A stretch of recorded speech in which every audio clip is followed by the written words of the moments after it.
டே 15 இன்றைக்கி kids lunch box and snack பாக்ஸ்க்கு என்ன ஸ்பெஷல்னு பார்த்தீங்கன்னா ஸ்டார் பூரி பண்ணியிருந்தேன். அதுக்கு சைட் டிஷ்ஷாக வந்து நான் பொட்டேட்டோ மசாலா பண்ணேன். அதேமாதிரி ஸ்நாக் பாக்ஸ்க்கு பார்த்தீங்கன்னா நான் வந்து கிறிஸ்பி கார்ன் பண்ணேன். ஸோ இது எப்படி பண்ணலான்னு பார்க்கலாம் வாங்க. நான் வந்து இந்த கார்ன்லாம் வந்து ஸ்டீம் பண்ணி எடுத்துக்கிட்டேன். உங்களுக்கு ஸ்டீம் பண்ண வேண்டாம்னா நீங்கள் பாயில் பண்ணியும் எடுத்துக்கலாம். பட் நான் வந்து ஸ்டீம் பண்ணி தான் எடுத்துருந்தேன். ஒரு பவுலில் கார்ன்ஃப்ளோர், அப்புறமா ரைஸ் ஃப்ளோர், அப்புறமா சால்ட் மூணுமே நல்லா மிக்ஸ் பண்ணிக்கோங்க. இதோட ரேஷியோஸ்லாம் நான் டிஸ்கிரிப்ஷனில் கொடுத்துருக்கேன், செக் பண்ணிக்கோங்க. இப்போ நான் ஸ்டீம் பண்ண கார்ன் எல்லாமே நல்லா உரித்து தனியாக எடுத்து வச்சுக்கிட்டேன். அப்புறமா நம்ம இந்த இன்க்ரீடியண்ட்லாம் ஆட் பண்ணோம்ல, அது எல்லாமே இதிலே ஆட் பண்ணிவிட்டு நல்லா மிக்ஸ் பண்ணிக்கோங்க.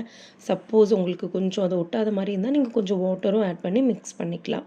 அப்புறமா ஆயிலில் வந்து நான் ஷாலோ ஃப்ரை பண்ணி தான் எடுத்துக்கிட்டேன். நான் ரொம்ப ஆயிலும் ஊற்றலை. சப்போஸ் நீங்கள் டீப் ஃப்ரை பண்ணணும், கொஞ்சம் நிறைய ஆயில் ஊற்றி பண்ணணுன்னாலும் பண்ணிக்கலாம். நான் வந்து ஷாலோ ஃப்ரை மாதிரி தான் பண்ணியிருந்தேன். நல்லா ஃப்ரை பண்ணி எடுத்துட்டேன். இதில் பெரிய ப்ளஸ்ஸே பார்த்திங்கன்னா இதோட மசாலா தான். ஸோ நான் கொஞ்சோண்டு காஷ்மீரி சில்லி பவுடர், அப்புறமா கொஞ்சோண்டு சாட் மசாலா போட்டிருந்தேன். ஸோ இதில் பெரிய ப்ளஸ் காஷ்மீரி சில்லி பவுடரை விட இந்த சாட் மசாலா தான் இன்னும் கொஞ்சம் நல்ல ஃப்ளேவர் நல்லாயிருக்கும். ஸோ நீங்களும் ஆட் பண்ணுங்கள். இல்லைன்னா பரவாயில்ல, நீங்கள் காஷ்மீரி சில்லி பவுடரும் ஆட் பண்ணிக்கலாம். ஸ்நாக் பாக்ஸ்க்கு பார்த்திங்கன்னா நான் கொஞ்சம் பிஸ்தா, அப்புறம் நான் வந்து பொமோகிரானட் கொடுத்துருந்தேன். அப்புறமா நம்ம பண்ண இந்த கிறிஸ்பி கார்னும் கொடுத்துருந்தேன். இதான் ஸ்நாக் பாக்ஸ்க்கு.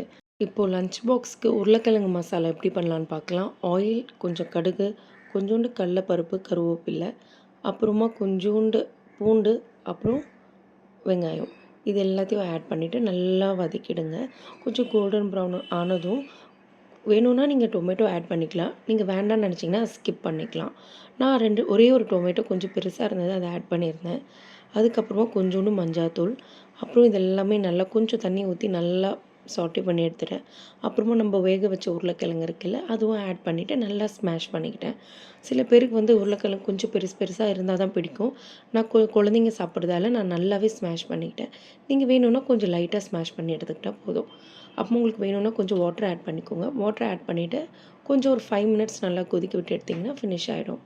அதே மாதிரி லஞ்ச் பாக்ஸ்க்கு நான் பூரி பண்ணியிருந்தேன். எப்போவுமே ஆஸ் யூஷுவல் ரவுண்டாக பண்ணாமல் ஸ்டார் மாதிரி பண்ணால் பார்க்கவும் கொஞ்சம் அட்ராக்டிவாக இருக்கும் கிட்ஸ்க்கு.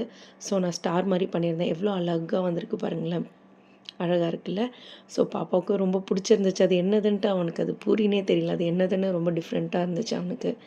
ஸோ இதுதான் பண்ணியிருந்தேன் லஞ்ச் பாக்ஸ்க்கு. உங்களுக்கு இது பிடிச்சிருந்தா நீங்களும் ட்ரை பண்ணிவிட்டு எப்படி இருந்துச்சுன்னு சொல்லுங்கள்.